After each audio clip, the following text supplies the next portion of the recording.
Bom, o ministro da Fazenda, Fernando Haddad, e o presidente Lula devem entregar justamente hoje essa proposta do novo arcabouço fiscal aos presidentes da Câmara, Arthur Lira, e do Senado, Rodrigo Pacheco. Vamos lá, porque a Berenice Leite já nos antecipou, tem mais detalhes agora, vai ficar para o final da tarde. É isso, né, Berenice? É isso, Piotr. Daqui a pouquinho, nos próximos minutos, está marcado para as 4h30 da tarde, se não houver mais uma alteração, né? Essa já é a segunda alteração no horário para a entrega, então, da apresentação da nova regra fiscal, o arcabouço, a âncora fiscal, são vários nomes, várias nomenclaturas, algo que também tem gerado muito ruído aqui no Planalto, no Congresso, mas, de fato, está prometido, então, a expectativa é que o ministro da Fazenda, Fernando Haddad, converse com a imprensa após essa apresentação. Hoje pela manhã, lá no Ministério da Fazenda, ele chegou a falar conosco, com nós jornalistas, e ele deu ainda alguns detalhes já sobre o texto da regra fiscal. Entre eles, diz respeito à questão das despesas no caso de aumento de capital de instituições financeiras. Isso deve ser incluído na regra fiscal. Já no caso de aumento de capital de instituições, de estatais, né, que não sejam financeiras, isso deve, como por exemplo a Petrobras, aumentos de capital nesse caso não vão entrar na regra, né, no arcabouço fiscal. Além disso também, as despesas incluídas que já constam na Constituição, isso também vai ficar fora da nova regra. A gente lembra ainda que, olha, tem a questão dos juros, né, a questão dos juros que ainda estão sendo estudados, existe uma discussão ainda com o Banco Central, mas o texto do novo arcabouço já prevê ainda um aumento aí nas despesas que não deve ultrapassar 2,5%. E além disso, desses 2,5%, eles contam também com o chamado resultado primário. O resultado primário, ou seja, quanto mais dinheiro sobrar, né, mais o governo pode gastar a partir do ano seguinte. A gente vai seguir acompanhando aqui do Palácio do Planalto. E, Piotr, ainda tem também essa questão, né, que gerou muito ruído, sobre a taxação na importação de produtos aí no valor de até $50.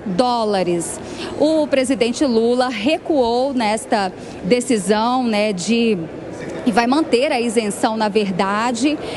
Até mesmo a primeira-dama, como você disse, tentou explicar toda essa situação, mas, de fato, a classe média e até mesmo a classe mais humilde ia sentir essas pessoas que usam de fato, né, os sites para fazer essas compras com um valor mais barato. Mas o presidente Lula disse que a isenção será mantida, no entanto, ele cobra, né, mais fiscalização por parte aí da Receita Federal. Haverá um investimento, inclusive, na fiscalização, porque alguns desses sites estariam burlando, né, usando de uma brecha na regra fiscal, ou seja, usando o nome de pessoas físicas para driblar e ficar de fora aí sem pagar impostos. Então, a fiscalização deve aumentar nesse sentido, né? É uma promessa, inclusive, do ministro Fernando Haddad. E hoje ainda, após o governo ter anunciado este recuo na questão da isenção, né, de manter a isenção, na verdade, o ministro das Comunicações, Paulo Pimenta, justificou, falando que o governo não tinha anunciado nenhuma medida provisória. De fato, o que a gente sabe é que a Receita Federal emitiu uma nota já confirmando que haveria essa taxação. Vamos acompanhar o que disse o ministro das Comunicações. O governo nunca tomou uma decisão, nunca foi encaminhada nenhuma medida provisória, nunca foi encaminhada nenhuma mudança formal. Do ponto de vista da fiscalização, do controle, do combate à sonegação, nós vamos adotar um conjunto de medidas. Vou entrar, peraí. Pois é, e como vocês viram aí, né, essa questão da isenção parece ter sido superada, pelo menos por enquanto. Ainda hoje, o ministro da Fazenda, Fernando Haddad, também revelou que pelo menos 2 grandes sites, né, e os principais varejistas do Brasil entraram em contato.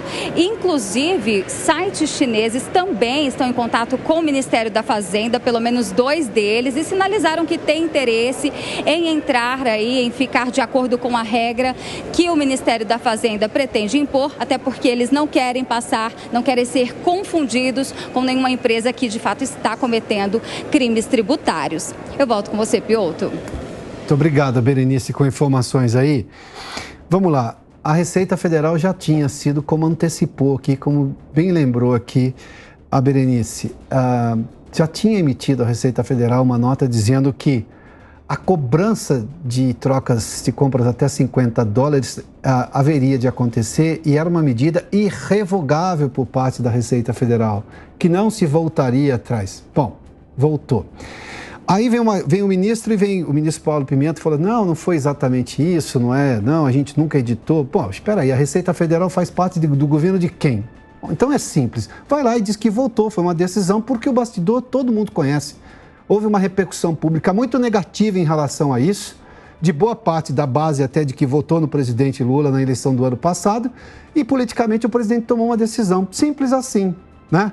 Agora, tem uma questão que continua, porque essas empresas, elas obviamente fazem chegar um produto mais barato aqui, por razões de que o custo de produção delas lá fora é muito mais baixo, e aí nos remete à discussão que esta sim nos interessa, porque isso foi uma demanda dos varejistas e da indústria nacional, aqui, reclamando que você tem uma concorrência desleal. E é justo entender o ponto de vista deles. Faz sentido, todo sentido. Agora, por que essas empresas, os varejistas e também a indústria nacional, não se juntam verdadeiramente para pressionar o governo para reduzir o que se chama de custo Brasil? Nós estamos tendo um arcabouço aí que promete aumentar impostos, que promete buscar receita sabe-se lá onde, para fechar a conta, e não tem nenhuma notícia de corte nos gastos do governo, em redução do tamanho do Estado, em torná-lo mais eficiente.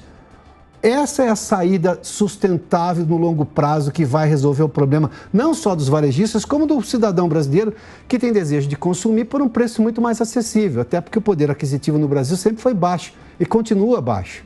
Daí você precisa, obviamente, de produtos que te atendam na sua necessidade de consumidor, isso existe no mundo inteiro, mas que cheguem por um preço, obviamente, acessível. Essas empresas estão fazendo esse produto chegar. E chegam porque lá eles têm um custo muito mais baixo de produção, são mais eficientes.